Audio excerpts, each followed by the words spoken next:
And then we'll go to you, Ms. Watson. Mr. Sanders has been working on this a long time as well. Well, you know, Mr. Chairman, I'm at a disadvantage after hearing you and Mr. Allen and Mr. Goodconnect, and I'm sure Diane soon after. There's not much that I can add to what you have said. But let me reiterate a point that you made, and I hope the viewers appreciate this.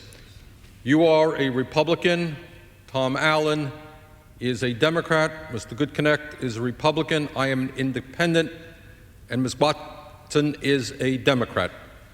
2 Democrats, 2 Republicans, and an independent, and there are a lot more of us who are not here tonight. And what that should tell the American people is there is widespread anger, frustration, and disgust with what the pharmaceutical industry is doing to the people of this country. 3 years ago, I became the first member of Congress to take a group of American citizens over the Canadian border in order to buy medicine. And we went to Montreal, and the reason that we did that is I wanted not only to help hard-pressed Vermonters, mostly women, who are having a very difficult time paying for their prescription drugs, but I wanted to help show the country the absurdity of a situation where the same exact medicine manufactured by the same exact company is sold in Canada for a fraction of the price that it is sold in the United States. And as we have discussed, it is not just Canada. It is Europe. It is Mexico. The American people pay by far the highest prices in the world for prescription drugs. And in that trip to Canada, one of the moments that I will not forget is that we had women with us who were struggling with breast cancer, something I know, Mr. Chairman, you have a personal interest in. Women fighting for their lives were able to pick up tamoxifen, a widely prescribed breast cancer drug, for 1/10 of the price that is being charged in the United States of America. And of course, it's not just tamoxifen. It's drug after drug after drug sold for a fraction of the price. And I think you said it well, Mr. Burton, when we look at the industry, Mr. Goodconnect, I think, made the point too, that Mr. Allen, it seems to me we're looking at 2 separate things. On one hand, we're seeing researchers who are making enormous breakthroughs, and the result of that is that we're saving lives, we're easing pain, we're prolonging life. That's the good news. And all of us here have a great deal of respect for those researchers in the drug companies and in the United States government and universities, foundations who are doing that work. Thank you so much for what you're doing. But then there is another side of the pharmaceutical industry. And those are the people who sit at the heads of these corporations who are concerned about one thing alone, and that is making as much money as they possibly can, and they don't lose a night's sleep if elderly people die because they can't afford the medicine they need, or if their health deteriorates. Of the many outrages that we've talked about here, the huge hundreds of millions of dollars that flood Washington or state capitals in order to maintain high prices, there's another outrage that I don't think has been mentioned tonight. While elderly people can't afford the high price of medicine, the CEOs and the top dogs of these companies receive huge compensation packages. In 2001, C.A. Heimbold, Jr., former chairman and CEO of Bristol-Myers Squibb, ended up his compensation with $74,890,000. Not bad, but that's not all. Mr. Heimbold also received stock options that same year, amounting to over $76 million. 1 year, one man, $150 million. And then they tell us they just can't lower the cost of medicine so that seniors in Vermont or Indiana can ease their pain or protect their lives. Year after year, while we continue to pay the highest prices in the world for prescription drugs, year after year, the pharmaceutical industry is the most profitable industry in the country. More profitable than media, more profitable than banks, pharmaceutical industry lead the list. Now, the issue here, and you've touched on this, Mr. Chairman, the issue really here is, will the United States Congress have the guts, it's going to take some guts, to stand up to what I believe is the most powerful force in the United States of America? I was interested, Mr. Chairman, to hear you say they've already gone down to Indiana and tried to work against you because of your willingness to stand up on this issue. If I'm not mistaken, Mr. Goodconnect told the same story, that they had gone to Minnesota as well. That's right. You and I know that when members of Congress fight hard for consumers, lots of money comes into a campaign, mostly against Democrats, but I am sure they'll go after Republicans as well. What we have to deal with now is to ask our colleagues in the Congress to have the guts to stand up to the campaign contributions, the advertising, the visiting of the editorial boards, the TV ads, all that we will see, the unlimited sums of money, hundreds of millions of dollars. Do we have the courage to say no to those people and protect the American consumer? And I believe that if tonight is an example of the potential of what we could do, standing together, regardless of philosophy or party, we can protect the American people and take on this industry. And I thank you very much, Mr. Chairman, for calling this special order. Thank you, Mr. Sanders. And I'd like to say to my colleagues, not this Thursday, but next Thursday, we're going to have a hearing in the Wellness Subcommittee of Government Reform. And I anticipate and hope that you'll all be there, because we're going to have some witnesses come in from the pharmaceutical industry, more witnesses come in from areas that can show that these products would be safe coming into the United States. We're going to have people from HHS and FDA there, and well, I think it'll be a very illuminating meeting. Plus, we have some surprise information that will be coming out at that meeting as well. Ms. Watson, you've been very patient. Thank you very much for being with us. Ms. Watson's been a leader in California on a number of issues involving health, and I'm happy to say she's my ranking member on our committee, and she does a great job. Ms. Watson. I'm very proud of that, Mr. Speaker. Thank you, Chairman Burton, for your courage.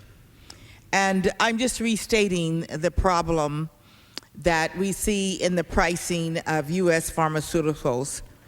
And it has such an enormous consequence to millions of Americans who need affordable access to prescription drugs. Americans pay substantially more for prescription drugs than purchasers in other countries, and it's been demonstrated to us this evening. We have failed in Congress to establish a Medicare prescription drug benefit, so seniors who do not have private prescription drug coverage must pay for prescription drugs out of their pockets. Research by the staff of the Government Reform Committee has shown that seniors in congressional districts across the country pay twice as much for prescription drugs as their counterparts in other countries. For some drugs, they pay as much as 10 times as their foreign counterparts.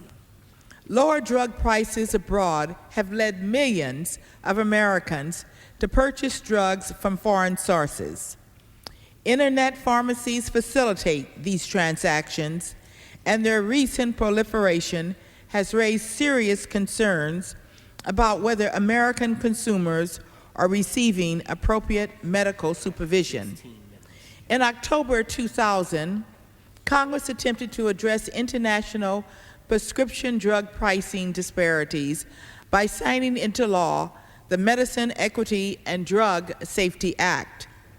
The MEDS Act sought to permit U.S. consumers, pharmacists, and wholesalers to purchase FDA-approved prescriptive drugs on the international market. Opponents of the legislation, including President Clinton, noted that the MEDS Act was doomed to fail from the outset. The Act stipulates that the Secretary of Health and Human Services must verify that implementation would pose no additional risk to public health and safety and would lead to a significant reduction in the cost of drugs to the United States consumer.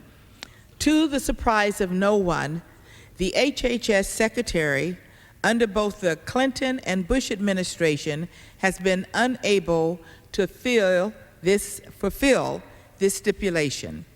As a result, the MEDS Act has had zero effect on the pricing practices of drug manufacturers. In fact, U.S. prices for the 5 most popular drugs used by seniors increased by an average 16% in the 20 months following enactment. The MEDS Act has, however, had other effects.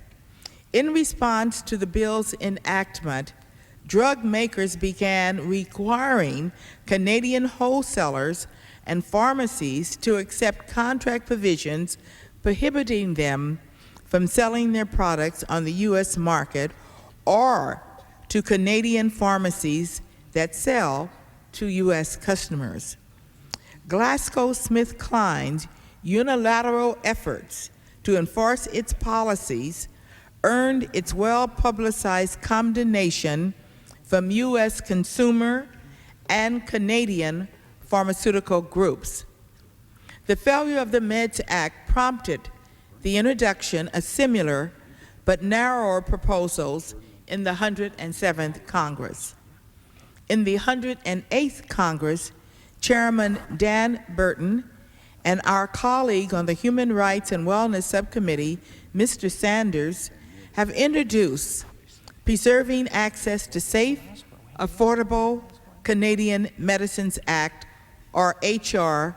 847, which would prohibit drug manufacturers from using contract provisions, limitations on supply, or any other measure to limit the access to American consumers to safe, affordable prescription drugs from the Canadian market.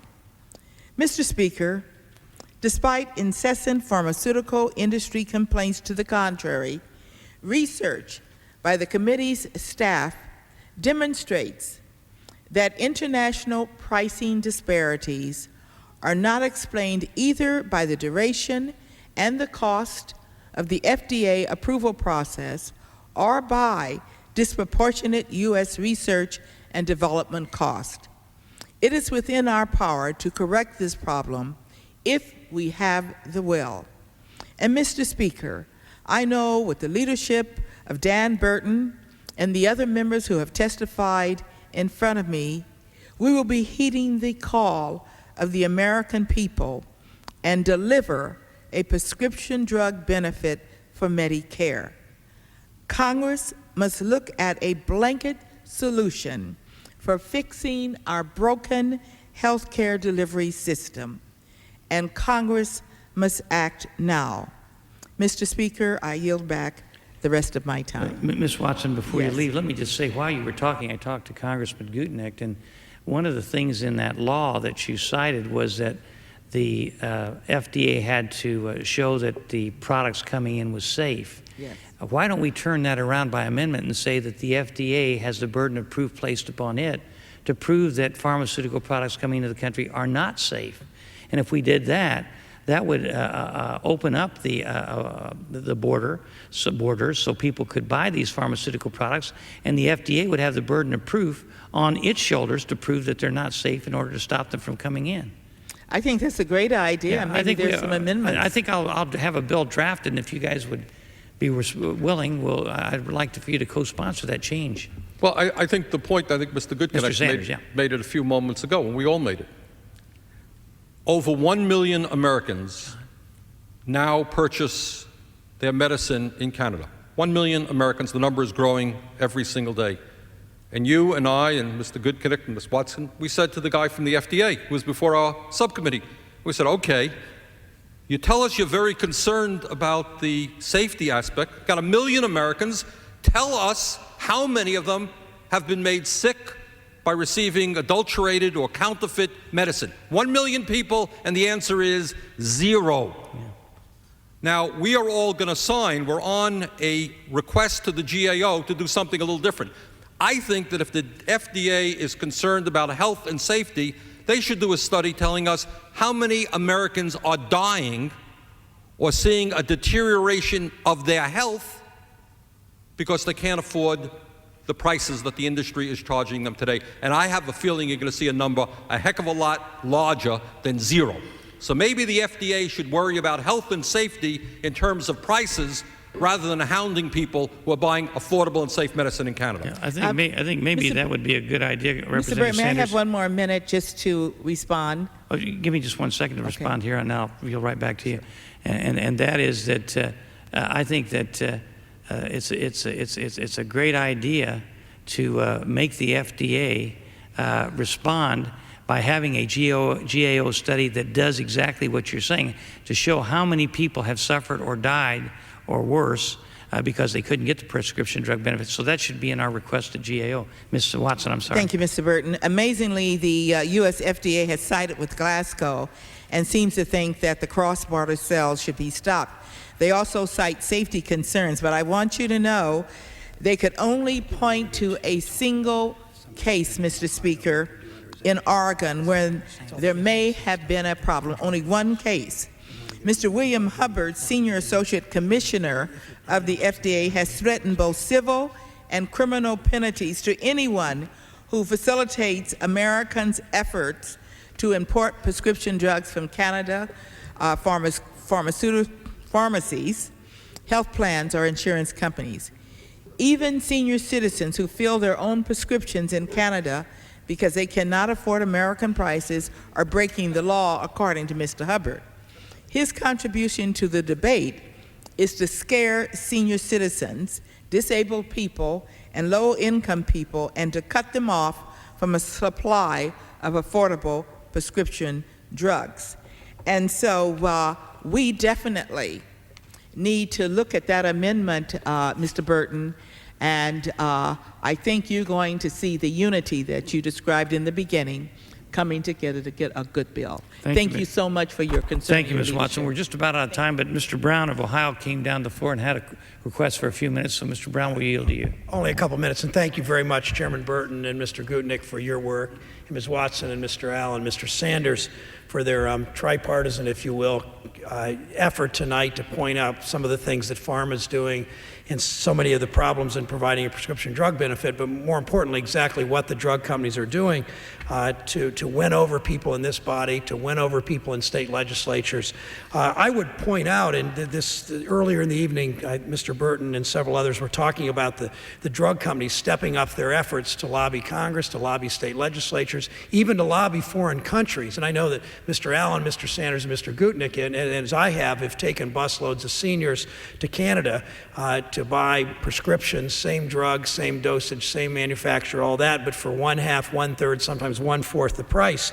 The drug companies, as they kick their budgets up, the pharma effort to try to get their way all over the world, they plan to spend $72 million for advocacy at the federal level, mostly in Congress, $4.9 million in lobbying the Food and Drug Administration, $48 million for advocacy at the state level, $17 million in foreign countries, and much of that directed at the Canadians because the Canadians stand up to the drug companies and actually sell drugs at decent, affordable prices. But something jumped out in my state. There's an effort in my state among consumer groups and groups advocating for the elderly and labor organizations to pass a drug benefit not too different from Mr. Allen's legislation in the state of Maine. The drug companies have in their budget, the pharma budget, according to the New York Times of Sunday, saying $15.8 million to fight a union-driven get-out-the-vote ballot initiative in Ohio, unquote, which would lower drug prices for people who don't have drug insurance. And they are spending that money, one, to keep the issue off the ballot in Ohio. They're going to board of elections after board of elections after board of elections to try to kill the signatures, to try to disqualify, invalidate signatures so they don't get on the ballot. But then if it does get on the ballot, because hundreds of thousands of Ohioans have already signed the petition, people in both parties in all 88 counties, if it does get on the ballot, the drug companies are going to spend that kind of money to defeat it, even though it's clearly in the best interest of the overwhelming majority of the public. So I wanted to bring that to people's attention, that $15 million is more than both candidates spent running for governor in 2002. $15 million in a state of fewer than 11 million people is outrageous to do this, and that's why I applaud the efforts of Chairman Burton and Mr. Gutnick and Mr. Allen, Mr. Sanders, and Mrs. Watson. So thank you very much. Well, we hope, Mr. Brown, thank you for coming down and joining us. We hope that you, along with a lot of our colleagues on both sides, will join with us in this fight to get this job done. We're just about out of time. If Mr. Gutnick needs time, I'll yield to him. But let me just say one more time to the pharma people, if they happen to be following this discussion tonight, and the people in the pharmaceutical industry, we all agree that you've done a great deal for mankind, and you've given us the highest quality of health in the history of man. But at the same time, there's a limit to how much you can expect out of our veins as far as the price of pharmaceutical products, especially when we know those products are being sold for a lot less elsewhere. And this fight is not going to end until we obtain victory. And I want to tell you, there's a lot of people here, besides those tonight, who are committed to making sure that we get these prices of pharmaceutical products down to a level that's acceptable for the American people as they are in other parts of the world. And no matter how much money that the pharmaceutical industry spends or pharma spends, they ain't going to win this battle. And so I think they need to get with the program instead of trying to stop Niagara Falls with a sieve. It just isn't going to work, because you can fool. I think Lincoln said it the best. He said you can fool all the people some of the time and some of the people all the time, but you can't fool all the people all the time. And this is so transparent, the American people are going to get it, and they're going to get it very quickly. With that, Mr. Gutnick? Well, you've quoted one of my favorite presidents. Let me quote another one. Ronald Reagan said, "Markets are more powerful than armies." And this idea that American consumers should be charged $360 for these pills when you can buy them in Munich, Germany at the airport pharmacy for $59.05. 1/6. 1/6. That will not stand. That is defending the indefensible. And sooner or later, it may not happen this year, it may not happen next year, but sooner or later, this wall will collapse, just like the wall of Jericho. I want to thank you for your leadership, and I want to thank my colleagues on both sides of the aisle. As I said at the beginning, this is not a matter of right versus left. This is right versus wrong. This is wrong, and we should do something to stop it. Well, thank you, and I thank my colleagues, and we'll be taking special orders in the future. I hope you'll join with me when we do that, and I'll look forward, even Mr. Brown, if he has the time, to come to our hearing, which is a week from Thursday, because it's going to be a very important hearing on this entire subject. With that, Mr. Speaker, I yield back the balance of our time. Under the Speaker's announced policy of January 7, 2003, the gentleman from Vermont, Mr. Sanders, is recognized for 60 minutes as the designee of the Minority Leader.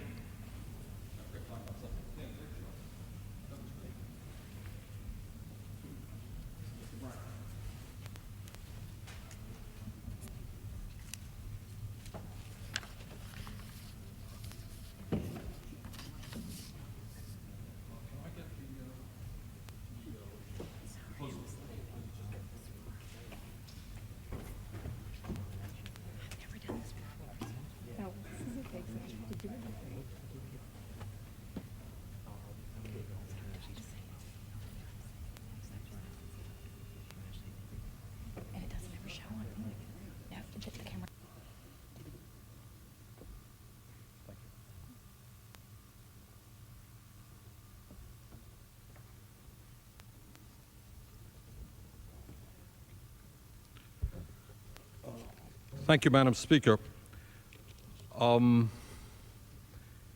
issue that we are now going to be discussing, which is the concentration of ownership in the media and the implication of more media deregulation as proposed by the Bush administration and passed today by a 3-2 vote by the Federal Communications Commission, the FCC, is, to my mind, one of the very most important issues facing our country.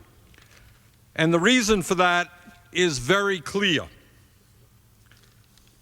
Today, we have a handful of very large corporations who, to a very significant degree, control what we see, hear, and read. And I think this chart tells the story.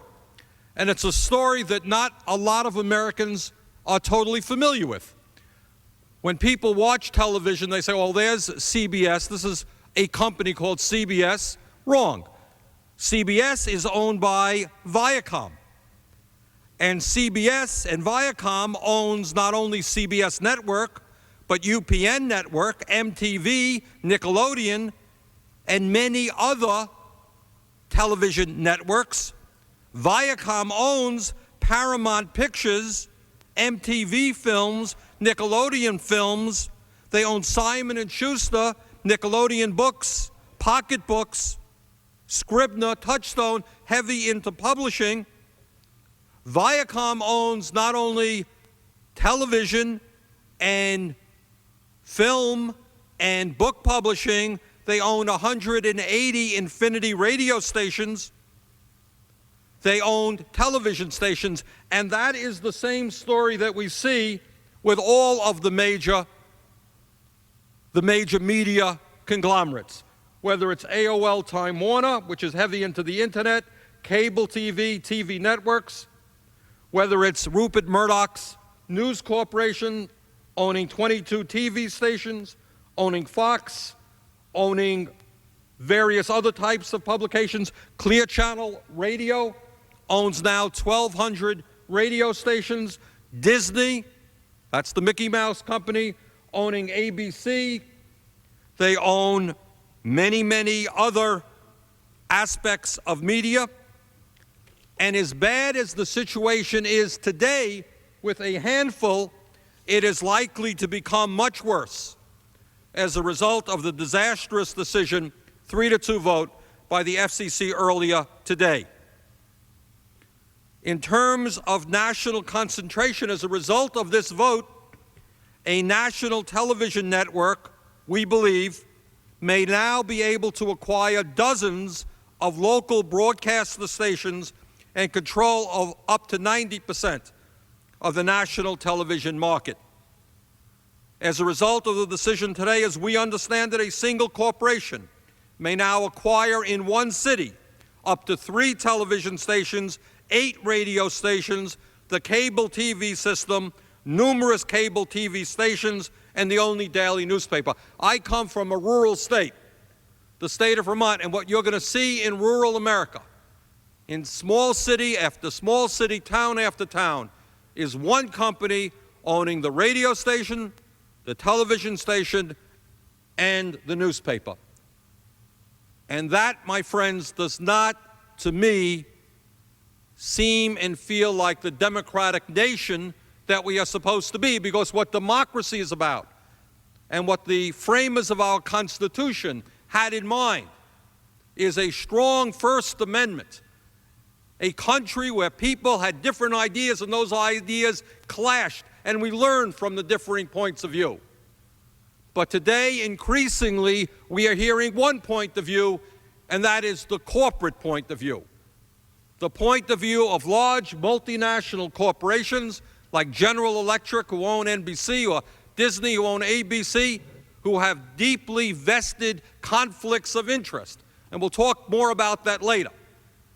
But the key issue here is, do we think it is a healthy situation for a democracy to have a handful of huge multi-billion-dollar conglomerates owning and controlling what the American people see, hear, and read? I think it is not healthy. There are many conservative organizations, like the National Rifle Association, spoke out against it. Bill Sapphire, conservative columnist for the New York Times, Trent Lott, conservative senator, spoke out against it. Progressives, moderates, conservatives understand and appreciate that democracy is not about a handful of corporations controlling the media. I am now pleased to yield to Tom Allen, Congressman from Maine, and I want to thank Mr. Allen for all of his good work on this issue. I thank the gentleman for yielding, and I'm pleased to be here tonight. This was a very important decision that the FCC made today on a 3-2 party line vote. And I found one of the significant aspects of the decision was that it was made in spite of what the newspapers say is 500,000 comments in opposition. And it would have been fairly simple for the FCC to agree to hold a hearing. Absolutely, just to have a hearing so that people could speak out in public. But that's not the way the chairman, Mr. Powell, decided to proceed. He wanted this over and done as quickly as possible so that it didn't become an issue. It hasn't become a major issue on the major networks. I wonder why. Could it be that perhaps all those broadcasters who pride themselves on their independence are a little uneasy about telling a story that might be critical of their ownership? There is, as you mentioned, an increasing concentration in the major news organizations.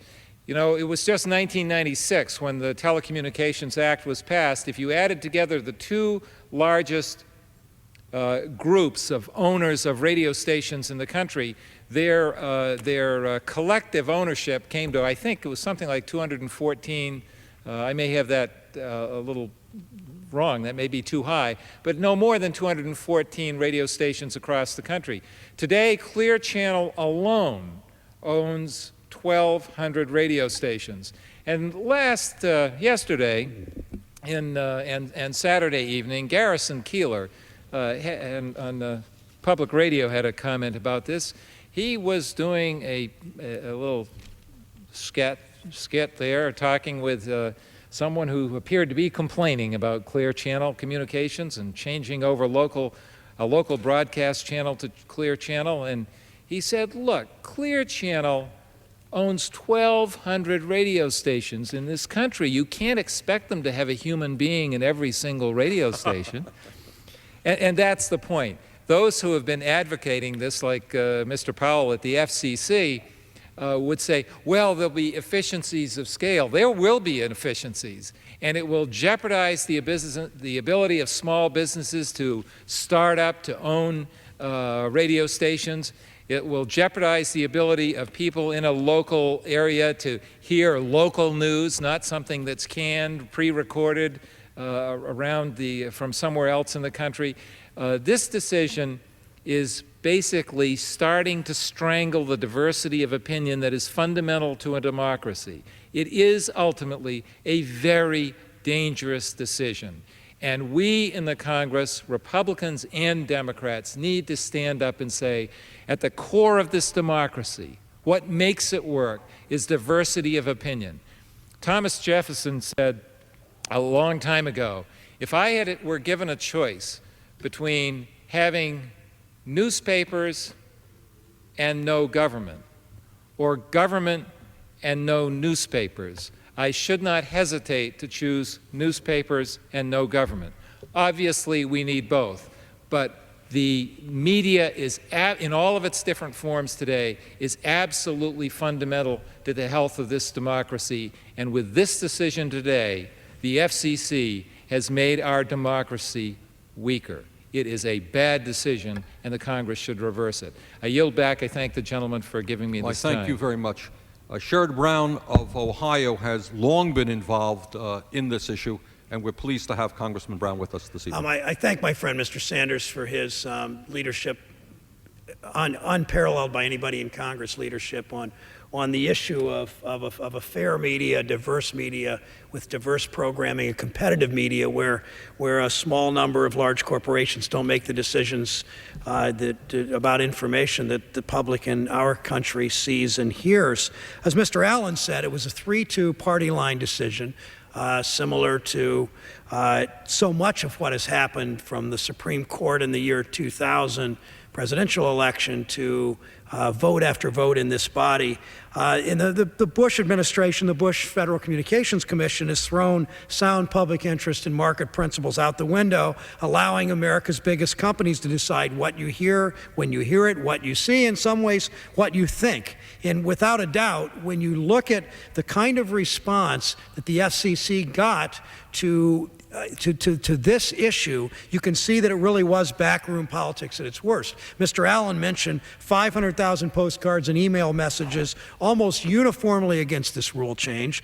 A smaller group a number of comments were examined by a group called the Future of Music Coalition, a group representing artists from country music to rock and roll, artists that almost everyone in this country listens to.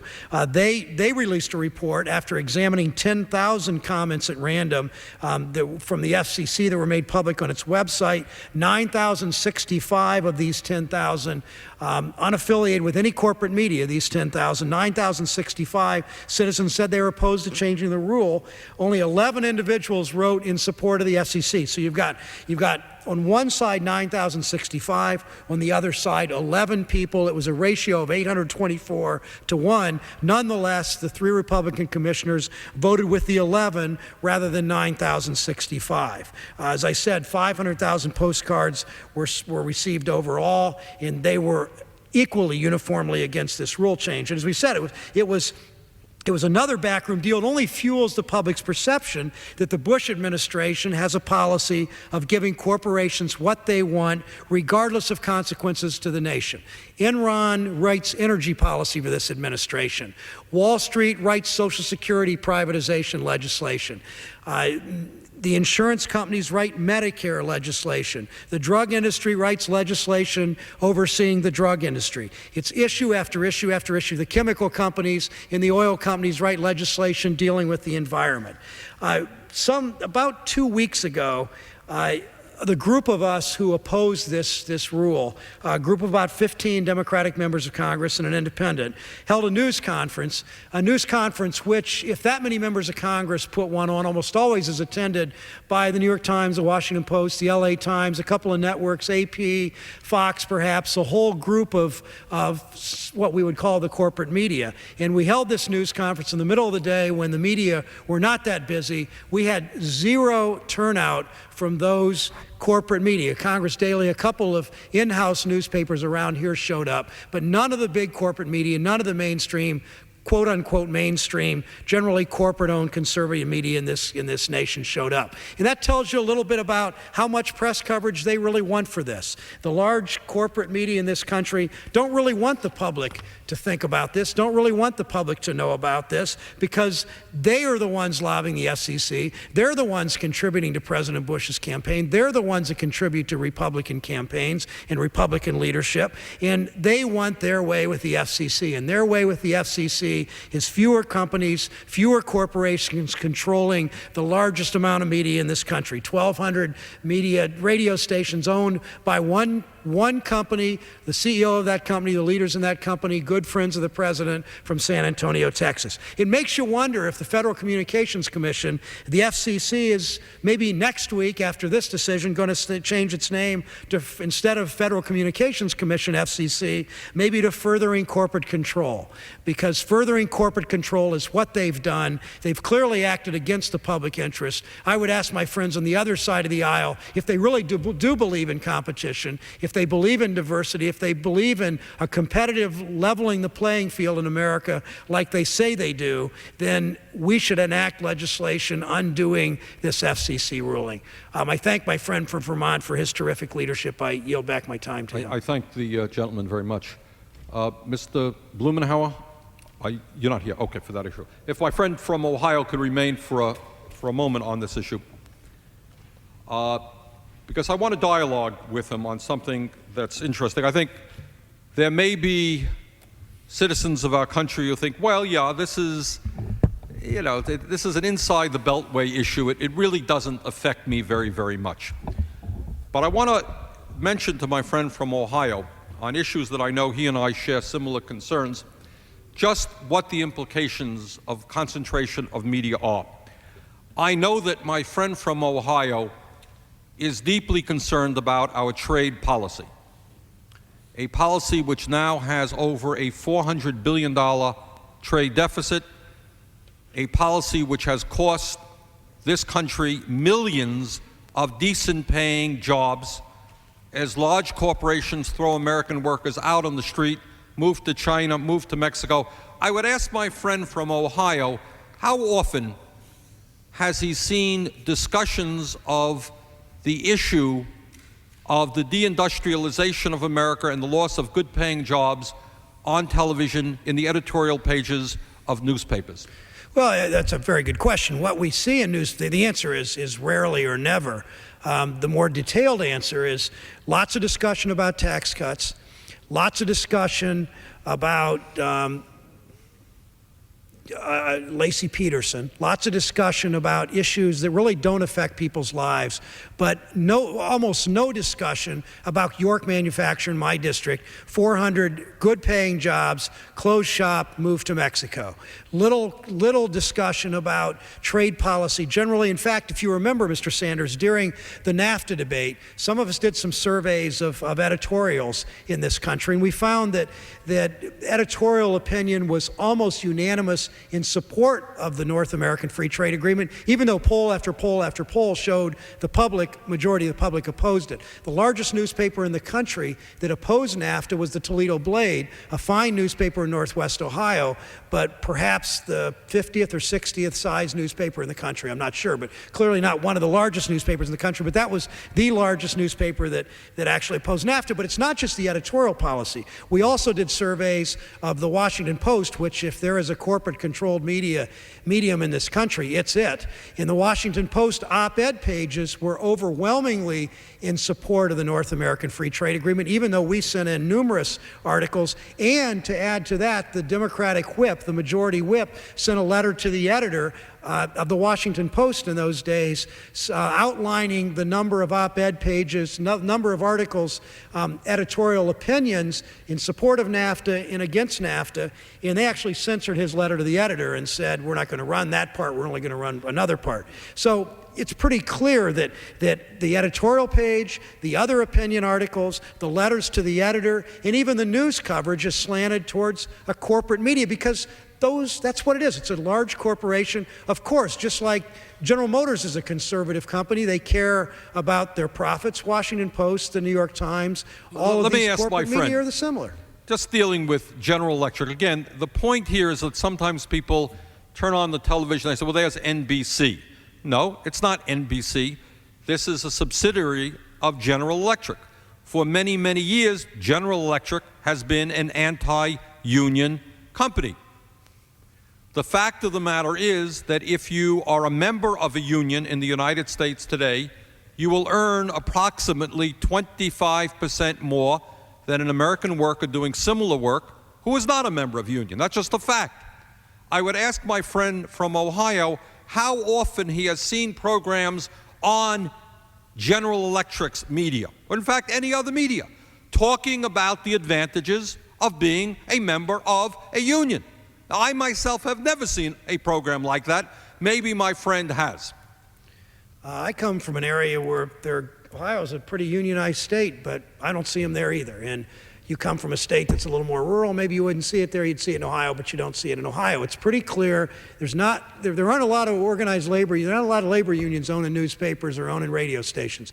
There is a show once a week out of a Cleveland radio station, a small part of this radio station, that talks about unions and has a pro-union moderator. That's the only show I've heard, and that's 1 hour on one station out of 15 stations or so, and maybe 20 stations in greater Cleveland. Half of those stations owned by the president's friend from San Antonio, which is becoming more and more, less and less diverse in its programming, more and more single-minded, more and more conservative in its politics.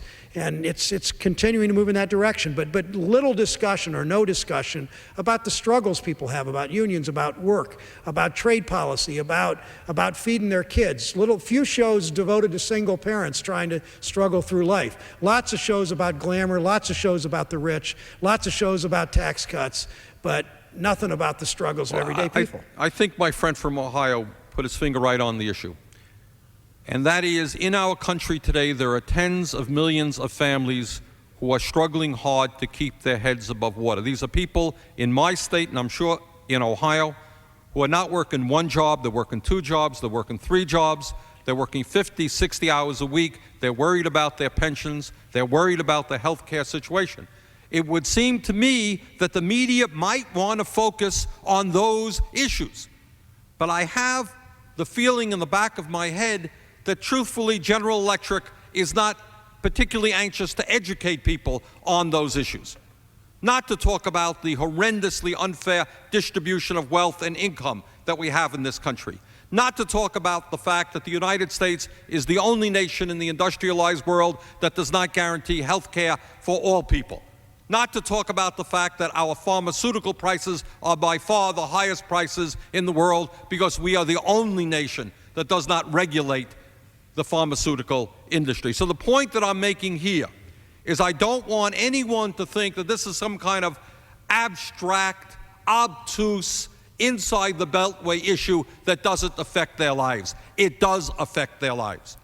The media, to a significant degree, ignores the struggles and the needs of working families throughout this country, not giving them the information they need. And I would yield to my friend from Ohio. My friend from Vermont mentions the drug companies. Now, the drug companies, how often in the newspapers or in TV or radio shows do we hear, unless maybe they quote one of us, and there aren't that many of us talking about that, that the drug industry is the most profitable industry in America for 20 years straight, that they pay the lowest tax rate in America for 20 years straight, that taxpayers do almost half of all the research and development on prescription drugs, that Canada's prices are 1/2 or 1/3 what they are in the United States, that we're the only country in the world of any country that doesn't do something to regulate or lower or try to push down drug prices, or not one story ever, almost never a story about that. Rarely is there a story about why drugs are cheaper in Canada, what the Canadian government does.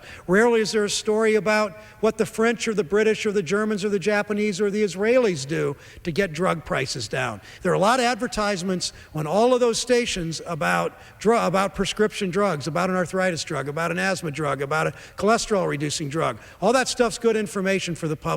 Millions, actually billions of dollars going into the pockets of these corporations that own the media, but few, if any, stories about how the drug companies really rip off the American public. And when you think about that, all this money coming in to these corporations to advertise, of course they're not going to bite the hand that feeds them. Of course they're not going to expose the drug companies' kinds of practices and kinds of decision making. Of course they're not going to talk about 600 lobbyists in this town alone lobbying the United States Congress. Of course they're not going to talk about the $15 million that the drug companies are going to spend in my own state, in one state, to try to kill a ballot issue, keep it off the ballot. Of course they're not going to do any of this because they're getting so much money from the drug companies. I don't accuse the media of being sleazy for that. That's probably a good business practice. But what I accuse of sleazy is the way they lobby the FCC and get the 3 Republicans on the FCC to do their bidding, to do whatever corporate America wants. And that's what's outrageous. So point the fingers at the drug industry and some of the media, but more importantly, point the fingers at the people on the other side of the aisle, the Republicans here, who stand by these decisions and do whatever corporate America wants them to. I thank my friend. We've been joined by my friend from the state of Washington, Mr. Inslee. Jay, thank you very much for joining us tonight. Thank you, and I appreciate you organizing this on a really, at the moment anyway, a dark day for American democracy. Because today the FEC and almost a little hidden cabinet, without taking adequate input from the American public, struck a real blow for the reduction of information going to Americans. And I've come to the floor because I'm hopeful that the U.S. House will listen to the thousands of Democrats and Republicans who have barraged the FEC with emails and postcards that were ignored, that the U.S. House will come to the rescue of democracy and change this rule in a way that is good for democracy, small d. And the reason I'm so upset about it is the same reason that Americans are upset about it. Since the FEC proposed this rule, they wanted to keep this as quiet as possible. They wanted to sweep it under the rug. They wanted as few as Americans as possible to know about what they were doing to America's broadcast rights and the airways owned by the public. And so as part of that, what they did is they decided to have the statutorily minimum number of hearings in the minimum accessible place. So on the one thing that affects every media market in America, they had one hearing in Virginia. Now, to put this in context, when the Forest Service thought about having a hearing to change the rules on our forests, they had 600 hearings around America so Americans could let folks know what what was going on in their government. If I could, And I'll yield to the gentleman. I wanted to ask my friend a question. You initiated, and some people in Seattle, as I understand it, initiated a public meeting. How many folks did you have coming out in There Seattle? was about 350 people turned out essentially spontaneously with about 48 hours notice to want to, tar and feather the FEC commissioners who were going to ram this down their throats. And these folks were very, very angry. And the reason they were angry is they understood the game that's being played by the FEC here. And they understood. It was interesting because people were sophisticated enough to get this. The argument has been made that if the anti-consolidation rules are removed, we'd have a plethora or a bunch of new stations to listen to. And radio is frequently used as an example that they've wanted to use. They've said, well, there's still a lot of radio stations out there, which is true. But what Americans understand and why people in Seattle were so upset about this is they realize there might be a lot of stations, but they're owned by the same people. One company owns 1,200 radio stations. Now, before these rules were relaxed on radio, the most that anyone owned were 65 stations. So it's kind of like, it doesn't make any good difference if you have 20 hoses all coming from the same spigot. And that's the situation that the FEC is now allowing to take place, and people are very angry about it. I yield to the gentleman. I would remind my friend, and I think you touched on this point in a very important way. When people go to a newsstand and they say hundreds, if not thousands of magazines, they say, wow, look at the diversity of opinion. And we all know that there are hundreds and hundreds of television stations out there. I would remind my friend that in the last days of the Soviet Union, which was a totalitarian society, some people have the impression that there was one newspaper and one television station and one radio station. Wrong. There were hundreds, if not thousands. The only problem was that all of them were either controlled by the Communist Party of the Soviet Union or the government of the Soviet Union. Your point exactly. All kinds of outlets, the problem is controlled by, in that case, two institutions. Well, we don't have two institutions. We have more, 6, 8, 9 institutions. But every day, and as a result of this deregulation effort, that number is going to be smaller and smaller. So don't kid yourself when you say, oh, hundreds of TV stations, hundreds of radio stations. Ask yourself who owns it. And I would yield back to my friend. Yeah, and the thing in response to this that you've heard some of the, the folks at the FCC who push through this rule, their response is that, well, you don't know that's going to happen.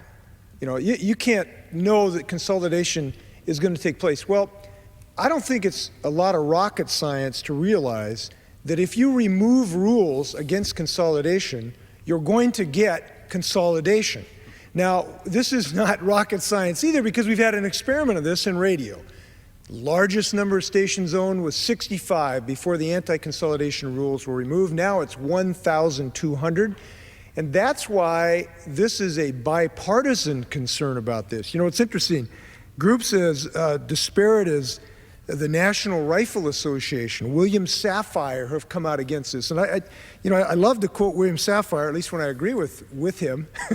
And what he said is, the concentration of power, political, corporate, media, cultural, should be anathema to conservatives.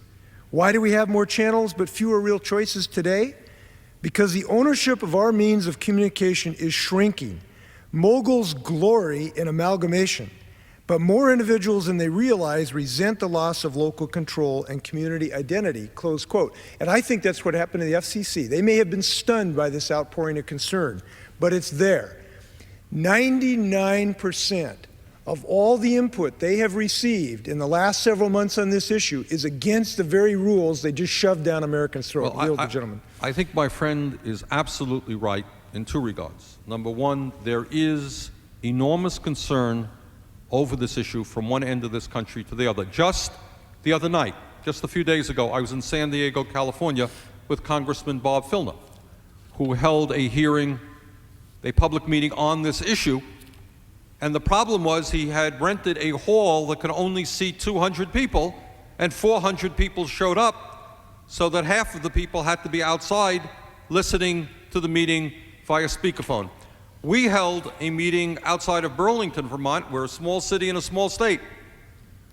And we had 600 people come out to hear Michael Copps, who has been one of the courageous commissioners on this issue, traveling all over the country. So there surely is massive public concern. And your point earlier about the outrage that on an issue of this significance, Mr. Powell did not have public meetings all over the United States. And if he did, no question, based on your experience and my experience, hundreds of thousands of Americans would likely have come out to say, no, we believe in a democratic society, and a handful of people controlling the media is not what a democratic society is about. I suspect he knew that, which is why he held one public hearing in the daytime in Richmond, Virginia. I would now like to yield to my friend from Oregon, Mr. Blumenauer. Thank you. And I appreciate the gentleman's courtesy and coming forward this evening to spend a few minutes on one of the avenues of public expression that is still available to us to be able to talk to people about this. And your comments a moment ago with Mr. Inslee touched a nerve with me. We've been watching this issue slowly bubble in the background, move into the public consciousness. We've all experienced an outpouring in our own districts, our own correspondence, phone calls, emails. It's fascinating to me that over the last 6 months, I have not had one Oregonian express to me support for the direction that we've had. Not one. One would think that for something that is this momentous, that there would be at some point, on some level, some indication that ordinary men and women, that business people, government leaders, that somebody would be there expressing the case for this relatively radical approach. To the contrary, we have seen in our community the same deep bipartisan apprehension and opposition that has been expressed here this evening. People know on several levels that competition matters, that we benefit from a diversity of voices. Certainly, in this chamber, there are a variety of different points of view. I think on those occasions when we're actually able to express it, I think we do our jobs better and the American public is better served. But the people that I work with are aware that today, almost every television station, whether you go to Nashville, Redmond, Washington, Burlington, Vermont, the news sounds the same. They have the same airbrushed approach. They have basically the same television accents. They use the same media consultants to craft the sets that they use. They all use the same gyrations, putting forth everything from the weather to on-the-spot news. And the same formats ensue because people are being driven by these same media consultants and the pressures from advertisers.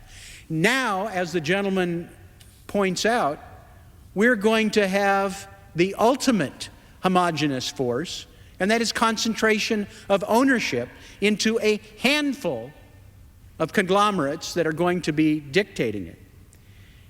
It seems to me that there will be no reason for our news to be indistinguishable, distorted, pablum that is more entertainment than delivering information. I have one short final point to make, and I appreciate the gentleman's courtesy, but I think that your expression here this evening, bringing forward others and being able to point out the diversity of it, indicates why I don't think this is going to be the last word on this subject. The House and the Senate have the opportunity. They were the ones who originally decided that the people's airways, the public airways, were going to be given to commercial broadcasters in return for some public benefit.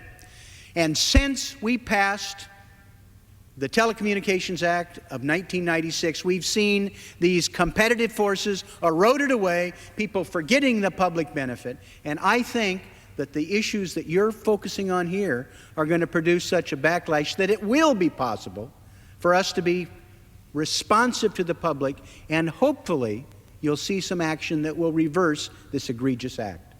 Well, I thank my friend for his thoughts, and he reminded me of another aspect of this whole issue which does not get enough discussion. That's the issue of localism, and you touched on that. The fact that we are a diverse nation. Vermont is different than Oregon, and we should pride ourselves on our difference and not see us become homogenized and all the same. I used to be, from 1981 to 1989, mayor of the city of Burlington, Vermont. And when I was mayor, there were 4 or 5 local radio stations who covered the news. So we'd hold a press conference, 4 or 5 takes on what we said, debate about local issues. Now, if we're lucky in Burlington, there is 1 radio station covering the news. And that phenomenon has gone on all over this country. And I remind my friends and my colleagues that as a result of the deregulation decision today, there will be hundreds of cities and towns in America where there will be 1 company owning the local TV station, radio station, and newspaper. And if anyone thinks that is not a dangerous situation, I would strongly disagree with that person. I would yield to my friend from Washington. Yeah, and I think it's important to respond to this bogus argument that the Republican FCC commissioners put up when they decided to repeal this fairly long-standing common sense approach that has enjoyed up till now bipartisan support, and I hope will again. They argued that essentially, because we've had a technological revolution in the last decade or so, that removes the necessity of having rules against somebody getting too egregious amount of the distribution proportion of a given network. They said that basically that the internet solves all ills that humans will ever note. Now, I am from the most internet-involved part of the world, probably. I represent the 1st Congressional District of the state of Washington. It's where a little company called Microsoft is located, together with probably thousands of spin-off companies from Microsoft. And I represent a community that are evangelists for the internet, who really are believers that this is a way to change the way we do business in fundamental ways. But the people there have told me, don't let the FEC remove these anti-consolidation rules. The fans of the internet, the fans of new technology, the believers in new technology, and what they tell me is, the reason we still need these rules is that even though we have now web-based distribution systems, the web distributors are owned by the TV companies. That's right. It's the same message. And what they tell me, again, coming back to this kind of hose analysis, you don't get a new view just because it's a web-hosted message if it's the same message you're getting on television, or if it's the same message you're getting in the newspaper. And so what they've told me don't let them remove these anti-consolidation rules. The internet can't solve the fact that democracy suffers when there's fewer voices to provide Americans the news. And this is going to result, as God made little green apples, in fewer voices delivering news to Americans, because that's exactly what's happened in the radio industry, and we know that that's going to happen. I'll yield to the gentleman for a moment. Well, I would point out, my friend mentioned Clear Channel, which was the company that really sprouted after radio deregulation in 1996 and now owns some 1,200 radio stations. But not only, it's important to recognize that Clear Channel not only owns radio stations, they own a lot more. Clear Channel is the largest concert promoter in the country, selling 66 million tickets in 26,000 events in 2001. Why is that significant? It's significant because if you are an entertainer promoted by Clear Channel, obviously you're going to get a lot more airtime on their radio stations than somebody is not. And you could be the greatest singer in the world, but maybe if you're not promoted by Clear Channel, you might not get the opportunity to appear on those radio stations. So I think the issue here is like anything else. We are living in a country where fewer and fewer large corporations own more and more of our nation. And that's a bad situation in general. But I think what we recognized when it comes to the media, it's not just bad from an economic sense in terms of stifling competition. It is bad in what it does to the clash of ideas and diversity of opinions. We have heard from people, for example, who are involved in African American broadcasting. And what they are saying is they are losing their stations, being bought out by the large conglomerates. The same is true with Latino stations. Again, fewer and fewer large companies, homogenous type broadcasting, one end of the country to the other, fewer ideas for the American people. And I would yield again to my friend from Washington. Well, I think it's important to note, too, is that there is an economic reason why this new rule, which is going to create these large concentrations of media power, a bad idea. I think it's important to talk about the economic reason as well. And the economic reason is that these mega corporation media conglomerates will have the ability to stifle entry of new businesses, particularly small businesses who want to break into the media market. Now, one of the great things about the American economy is we have traditionally recognized having a dynamic economy which allows entry into the market is important so that people can get new ideas, new creative products, and the like. Now, here's a fella who is not exactly William Safire's philosophical base, but he had an interesting comment. Ted Turner said, if these rules had been in place in 1970, it would have been virtually impossible for me to start Turner Broadcasting or 10 years later to launch CNN, close quote. And the reason it'd be impossible is that these consolidations basically allow these companies to build these, Chinese walls around their little media fortresses, which prevents these small businesses from breaking into the market. So if you're a small business-oriented person who believes in a dynamic entry of markets, this is a mistake to allow these sort of giant conglomerates to take over. But fundamentally, though, the Democratic argument and the damage to democracy is the one that's really bothering Americans tonight.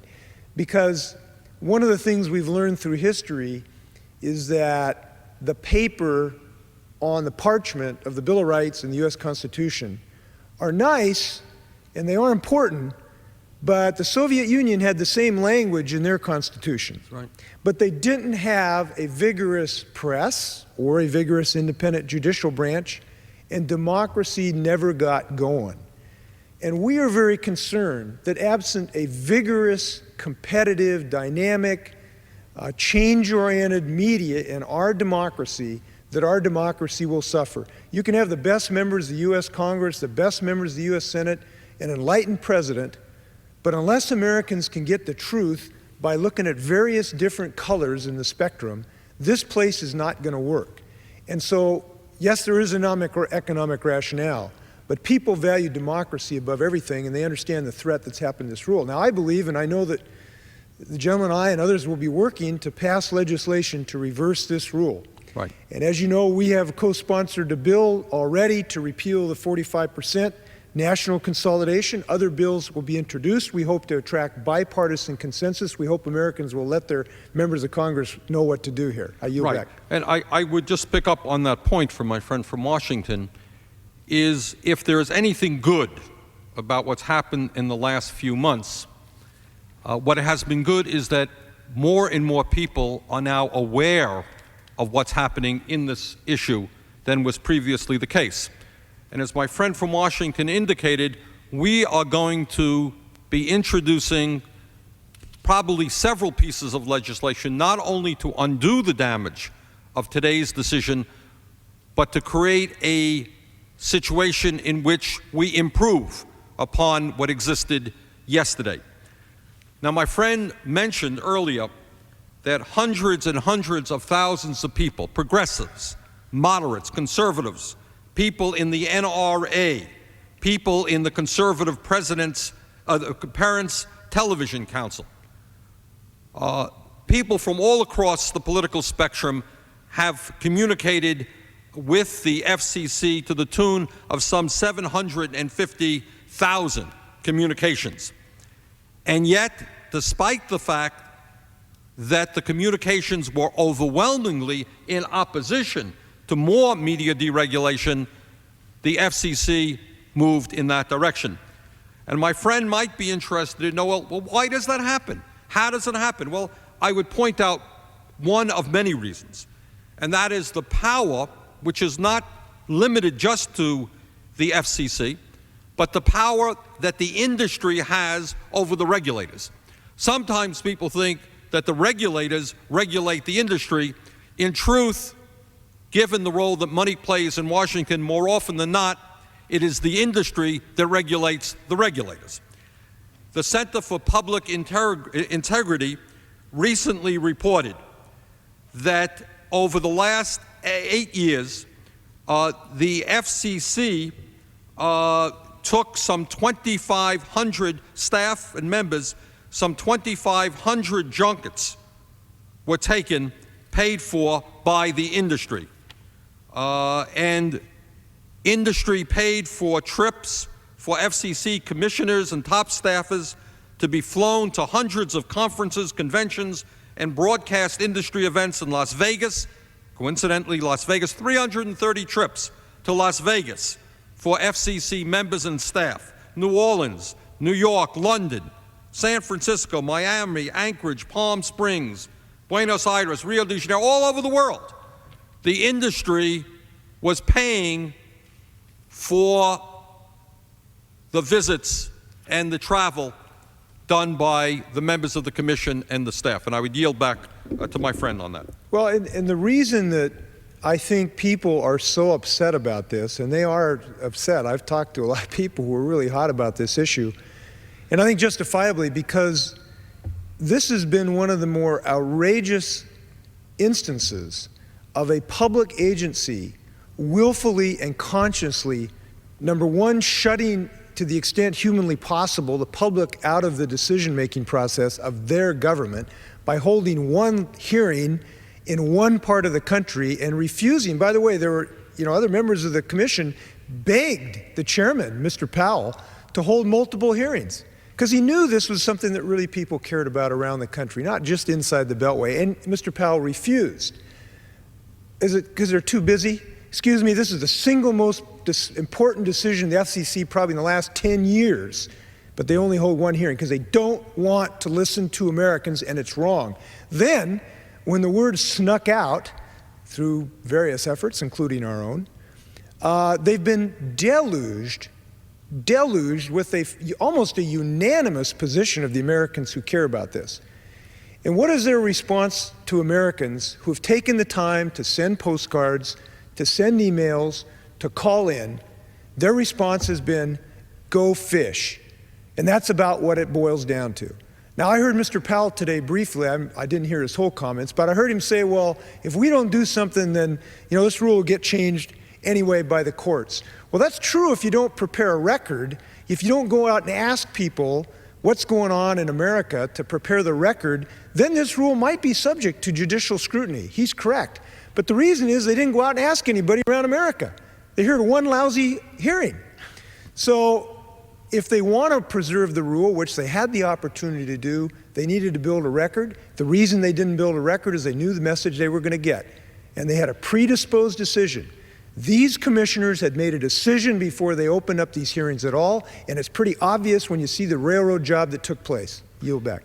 Well, I would say to the 750,000 people who communicated with the FCC, the 750,000 people who said, do not deregulate the industry more so that a tiny handful of companies will control what we see, hear, and read. I would say to those people and to the members of Congress not to give up on this issue.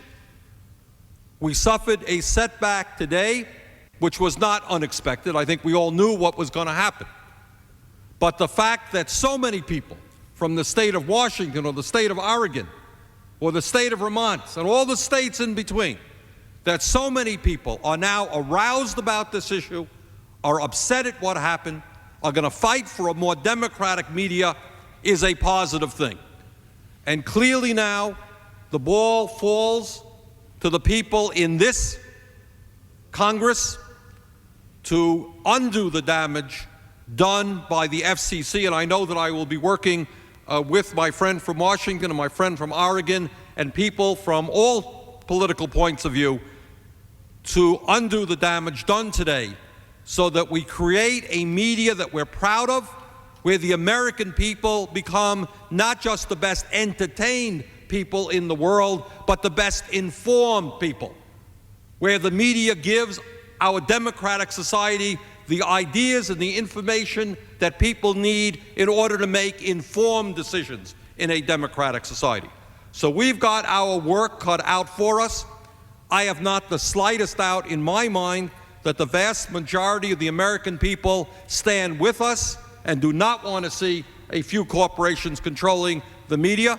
And our job now is to take that support and to convert it into strong legislation. I would yield to my friend. I just have a closing comment, which is democracy is not self-executing. It doesn't get done by itself.